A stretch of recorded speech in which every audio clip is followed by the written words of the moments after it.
Hi, this is Nicole Werner, and I will be talking about octopus play and interaction. So, octopuses have always been portrayed in movies as scary and mysterious monsters of the sea when they're actually just misunderstood. This presentation will describe how social octopuses really are in terms of play behavior and interaction. Play behavior was always considered to be a trait of advanced vertebrates such as mammals, obviously human children, and even some birds. For a long time, it was truly unknown if octopuses or animals of the sea could play, partly because our lineages between octopus and human goes as far back as 1.2 billion years ago. The topics that I will cover, So the topics that I will cover in this presentation are play behavior in octopuses, whether or not they demonstrate personality and their sociality, all with experiments described, and with final thoughts concluding. So personality of cephalopods.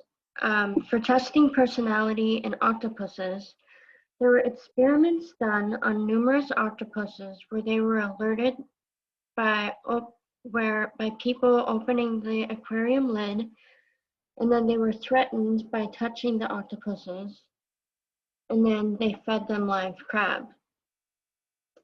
Through these experiments, it was realized that the octopuses demonstrated either activity, reactivity, or avoidance.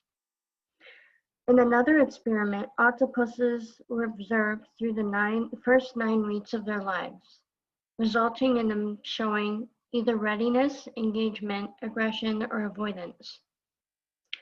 Studies showed that these traits were not inherited but rather learned behaviors, since members of the same brood were involved. Further experiments were done on squid personalities to compare, and they demonstrated either shyness, activity, reactivity, or varying persistence to avoid predators.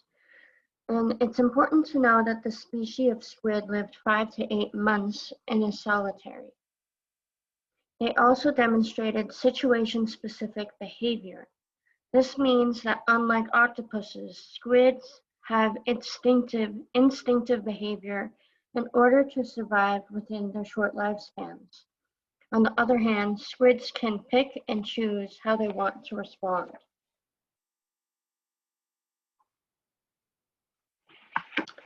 So, in regards to play, there were many experiences done on play behavior. At the Seattle Aquarium, empty pill bottles were put into a tank, observing 8 octopuses' reactions. As there was a current throughout the water, the floating empty pill bottles moved around. They all jetted toward the pill bottles, which showed their acknowledgement. The argument for why there is no arm involvement in the pill experiment was due to the decentralized nervous system of octopuses. Also, the fact that octopuses use jetting not just for circulatory and swimming purposes, but they treat it as a voluntary behavior of play. So they got to pick and choose how they use jetting.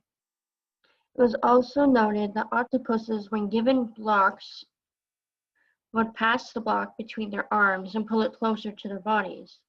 Because of the repeated behavior, this was centralized play behavior. It was also realized that there were no difference in amount of play behavior between younger and older octopuses.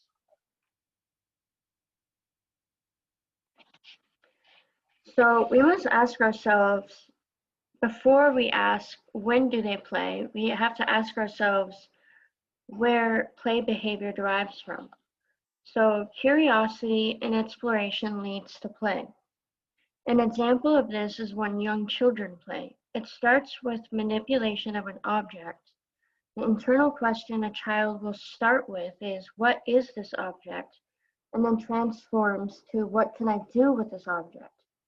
Play is seen as adaptive, such as learned or trained behavior, and was first thought of being only observed in younger animals. The exploration behavior was also seen in octopuses in the following experiments. So there was an experiment where 14 wild octopuses of different ages were observed in regards to whether or not feeding affects play behavior. There was a scale on octopus play behavior from level 0, which is how they interact with food, to level 4, which is just play behavior, flat out play behavior.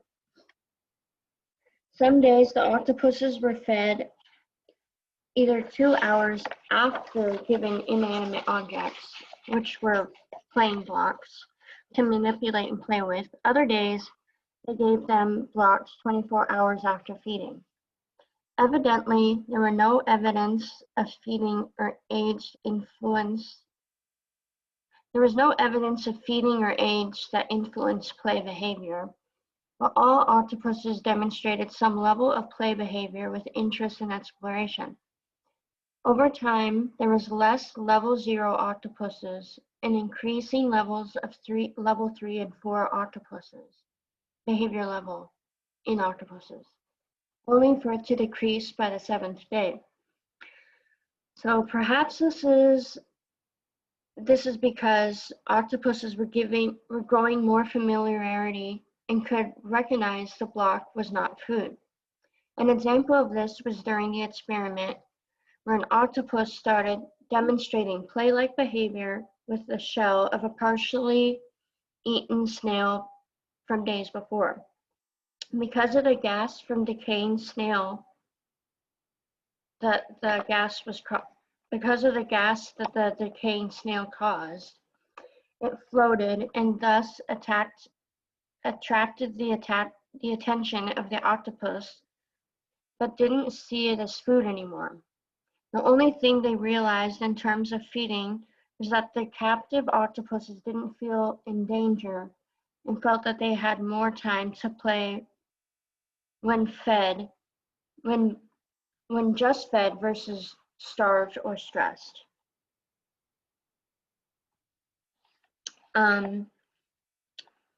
So although octopuses are mainly alone, they demonstrated IR, which is individual recognition. And individual recognition is acknowledgement or recognition of each other, and they use other means of communication, such as camouflage. They didn't find threats from neighboring dens, but if they saw unfamiliar octopuses and other creatures, they demonstrated hierarchical behavior asserting dominance. This is due to protect their den with the assumption that the unfamiliar one wants their den.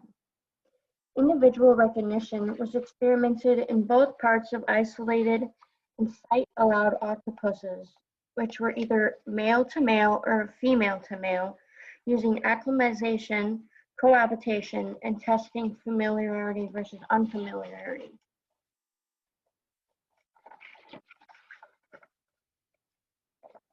And the experiment was set into 3 phases. The first phase, all octopuses in both groups attacked the crab that was given to them, but it took longer for the sight-allowed octopuses to attack the crab. So sight-allowed meaning that the 2 octopuses could see each other without a visual barrier. Phase 2, when the group of sight pairs, the longer they were coexisting, the more they avoided each other, since they were asocial creatures and felt less threatened by each other. On the other hand, the isolated pairs became more aggressive toward each other, with jetting and physical interaction increasing. By phase 3, half of the pairs were falsely switched, while the others were actually switched. The ones that were not switched still recognized each other, and the ones that were switched grew in unfamiliarity. In conclusion, sight-allowed pairs were more dominant and avoidance was higher than those of isolated pairs. Unfamiliars, which were the isolated, meaning they couldn't see each other, interacted longer and more often. During this phase, no ink was jetted. That was noted anyway. meaning no octopuses felt threatened. This experiment was done multiple times in different locations. Thus, sight is important in familiarity of octopuses, and this experiment proves they have recognition. Whereas the unsighted octopuses had different behaviors such as heightened senses and more aggression and curiosity when sensing another octopus they did not recognize. But other senses helped with becoming familiar with someone were sense of smell, such as chemotactile awareness for mating, that was an example, and touch. And for touch in octopuses, that's linked to taste. So in conclusion, these experiments described throughout prove that octopuses not only can demonstrate play behavior, but have the cognitive ability to decipher between familiar and unfamiliar objects. Senses such as seeing, touch, and chemotactile awareness all help with familiarity of octopuses. Similar to how human children play, octopuses use manipulation and exploration. Some play behavior is not just a trait in vertebrates, but this presentation proves that it is learned behavior and not inherited or passed down. Personality was also previously thought to be in certain vertebrates, but this presentation further proved with described experiments that octopuses show different types of personalities. This further proves just how intelligent octopuses really are.